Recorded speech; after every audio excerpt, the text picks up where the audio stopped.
Donc il y a la grande libération spirituelle, et il y a la liberté. La liberté, c'est sur le plan relatif.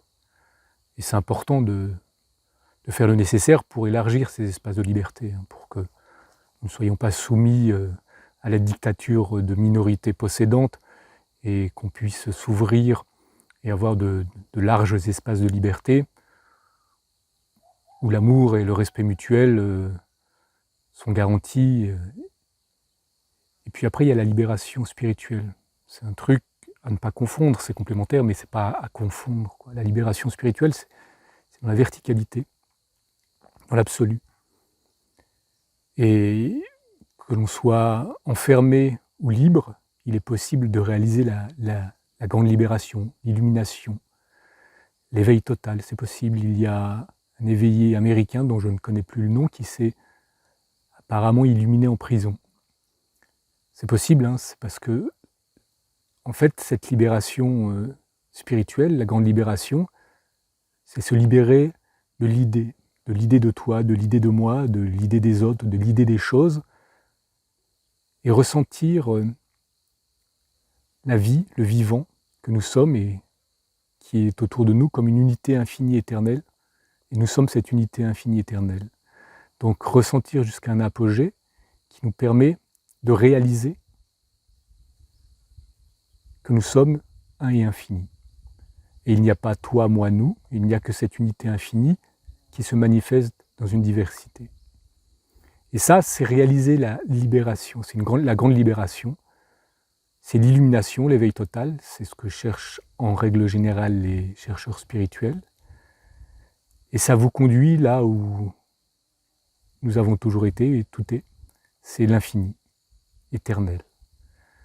Et l'illusion, c'est toi, moi, nous, les choses, les autres. L'illusion des divisions, mais ces divisions n'en sont pas, c'est une illusion. C'est une unité qui se manifeste dans une diversité. Donc la libération spirituelle, c'est une chose qui peut se réaliser que l'on soit dans un grand espace de liberté ou que l'on soit enfermé. Et bon, la liberté, ça concerne l'horizontalité et le relatif. Et là, ben, évidemment, il y a des choses, il y a des gens, il y a des individus, chacun peut œuvrer pour faire en sorte que ces espaces de liberté soient de plus en plus grands, de plus en plus vastes, c'est une très bonne chose. Mais c'est autre chose que la libération spirituelle, l'ultime liberté. L'ultime liberté peut se réaliser à n'importe quel moment, maintenant. Se libérer de l'idée de soi, se libérer de la pensée, pour ressentir totalement, ressentir dans un absolu, dans un apogée, l'unité infinie éternelle que nous sommes, c'est maintenant, c'est tout de suite, vous pouvez le faire. Quelles que soient vos conditions, où vous êtes, ce que vous faites, il est possible maintenant de vous illuminer, de vous éveiller. Et ce n'est pas conditionné à je suis libre ou je ne suis pas libre, je suis enfermé ou je ne suis pas enfermé. Évidemment, c'est toujours plus agréable de ne pas être enfermé. Mais après, ben voilà, on est toujours enfermé, on peut être enfermé.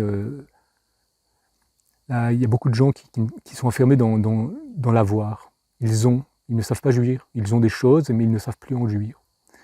Ou alors, quand ils sont face à un paysage, vite, ils veulent se prendre en photo, le prendre en photo, mettre sur leurs comptes sociaux.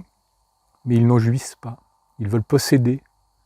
Et posséder les choses, c'est un enfermement. C'est un enfermement, c'est s'enfermer dans posséder plutôt que de jouir des choses. Alors, on peut avoir, si c'est pour soutenir l'être.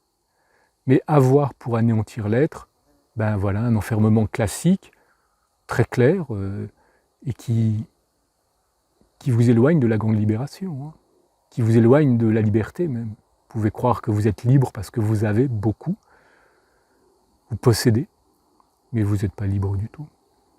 La vraie liberté, c'est la jouissance dans l'instant, et c'est tout ce qui est l'instant. Il n'y a rien d'autre, il n'y a pas demain, hier. Il n'y a que l'instant avant le mot et la pensée instant. Et si vous arrivez à ressentir cela d'une manière totale, absolue, vous pouvez découvrir l'ultime vérité, et c'est l'ultime libération. Vous êtes libre de l'envie d'être libre. Vous êtes libre de toute envie, et libre d'avoir toute envie. Il n'y a pas de problème à avoir des problèmes, et il n'y a pas de problème à ce qu'il n'y ait pas de problème. C'est un endroit où l'observateur et la chose observée ne font qu'un, et il y a le témoin qui émerge, et le témoin, c'est celui qui contemple cet un et infini se manifester dans une diversité, en toi, moi, nous, les autres, les arbres, les situations diverses et variées qui peuvent être vécues dans cette société. Donc la liberté, c'est une chose, la libération spirituelle, c'en est une autre, mais elles sont complémentaires, et c'est toujours favorable d'ouvrir des espaces de liberté pour réaliser l'ultime liberté spirituelle, mais il est possible de réaliser l'ultime liberté spirituelle en étant enfermé, parce que c'est juste dans son intériorité qu'il est perçu ce mouvement d'unité infinie que nous sommes. Une fois qu'il est perçu, ça y est, c'est la libération, il n'y a qu'un... L'ultime libération, je dis perçu, hein, c'est une perception globale, totale. Il n'y a pas l'infini, toi et moi, il n'y a que l'infini. Et le mot infini ou la pensée infinie n'exprime pas cela. Donc voilà, on atteint les limites des mots, les limites de la pensée, et il est possible, par la méditation ou par des activités méditatives, ou des espaces de contemplation, ou des espaces d'abandon, des espaces d'ouverture, de ressentir que l'illusion des divisions, bien qu'utile et nécessaire sur le plan relatif, est une illusion sur le plan absolu, puisqu'il n'y a qu'un. Et cette humanité manifestée, elle a des polarités. Et puis il y a des Hitler, il y a des Gandhi, il y a des gens brillants, il y a des gens pas brillants du tout. Il y a de la beauté, il y a de la laideur, mais tout ça c'est le flux et le reflux, le mouvement du relatif, les vagues en surface. Et dans les profondeurs, il n'y a que l'unité qui se manifeste. Il y a les gouttes d'eau et l'océan, mais les gouttes d'eau et l'océan ne font qu'un. Et nous sommes cette unité. Et c'est ça l'illumination, l'éveil spirituel, c'est de réaliser cela, mais pas avec des mots comme c'est dit ici, pas avec des pensées. C'est une réalisation bien concrète. C'est une réalisation, comme respirer, là, quand vous respirez, c'est très concret, hein, l'air qui rentre en vous, c'est très concret, quand vous expirez, c'est très concret. L'ultime réalisation spirituelle, c'est aussi concret que ça arrive instantanément, vous basculez dans une vérité, dans une réalité, dans une dimension de vous-même qui est infinie éternelle, et il n'y a plus de vous-même, il n'y a que cette unité infinie éternelle qui se manifeste. Et après, il y a l'identification à l'idée de soi, à l'illusion de soi, à la pensée de soi, qui engendre des situations diverses et variées. Mais voilà, il y a le témoin qui est là et qui peut observer ce phénomène. Des fois on est identifié, des fois on ne l'est pas, des fois on est libéré de l'ego, des fois on ne l'est pas, des fois on est pris dans des émotions, des fois on ne l'est pas. Ça c'est le jeu du mouvement de la vie. Et le témoin, celui qui observe, il est là, il est toujours là. C'est l'infini qui s'observe lui-même dans un flux et un reflux, dans un mouvement, dans les mouvements divers et variés des relatifs. Mais dans l'absolu, vous êtes libre.